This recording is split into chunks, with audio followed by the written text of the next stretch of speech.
2,500 square foot home with their 9 kids and 2 dogs. They had it all. Chris, a successful Christian radio host and author, and the kids thriving at school, home, and church. But in 2007, they discovered mold in this bathroom. The Fabrys cut into the wall, accidentally releasing spores and setting off a series of health problems. They ranged from rashes to diabetes, and then worse. Chris Fabry remembers 11-year-old Reagan's constant vertigo. This was a child I had to literally carry to the bathroom so he could throw up. And no doctor would say, they would say, you can't have vertigo all the time. That's not possible. 10-year-old Caitlin had to give up reading after her vision blurred. Next, 7-year-old Colin became sick. He would be doubled over with abdominal pain, sobbing, and migraines where he would scream. His headaches would be so severe that he would just literally sit there and scream.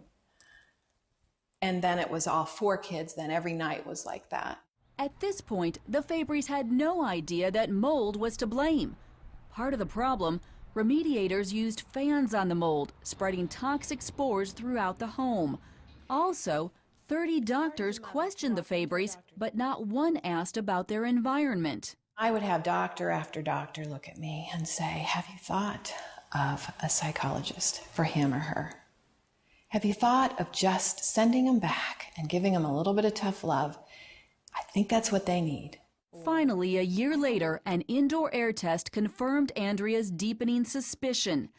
Dangerously high counts of mold spores in several rooms. The toxicologist told the family, "Your house is killing you. Get out."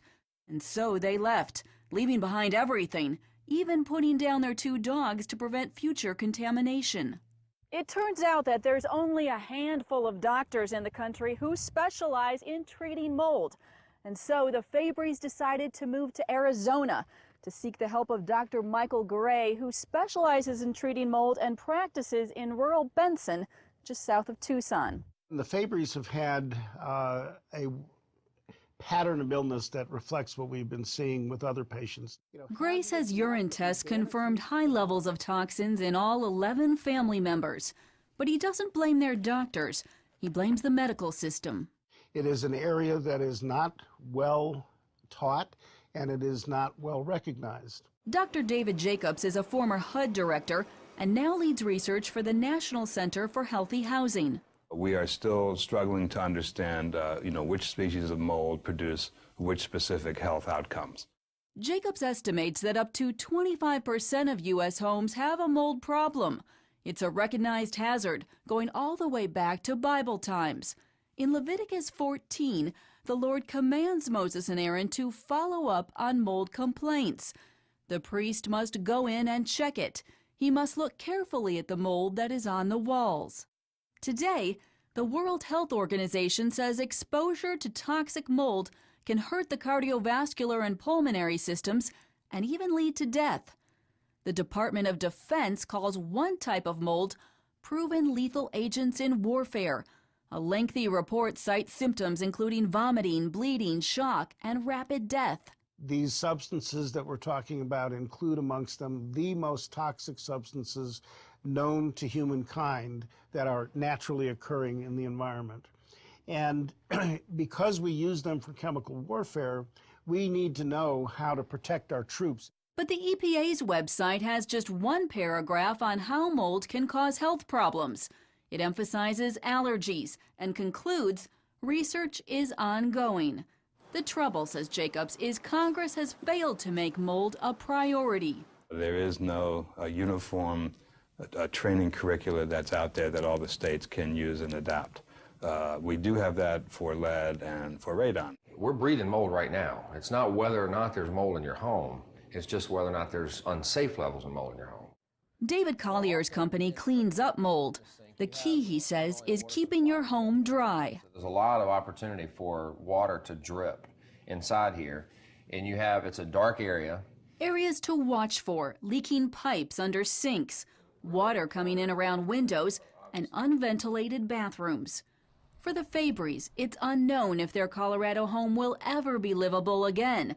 For now, they are simply trying to recover. The goal: healthy eating, and avoiding public places which trigger newfound chemical sensitivities. Inspired to share what they've learned, Andrea is chronicling their journey on the web. We as people living in our homes don't know this. And I think we're going to wake up. I think it's coming, just like lead poisoning, tobacco. I want to get to the redemption side of this, but first tell me. Chris Fabry is hosting his radio show in a makeshift studio in their rental home. Off-air, he tackles mounting medical bills that insurance won't cover and is getting Reagan back on track with his new baseball team. We're together. My wife and I are closer than we've ever been. We have been able to go through this kind of tornado of the emotion, the roller coaster of the emotions and the loss, you know, all of our stuff, and the dogs, and the illnesses of the kids.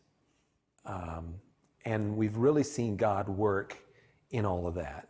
It's a long road to full recovery for the Fabrys, but they're armed with the grace of God and now a better knowledge of what they're dealing with.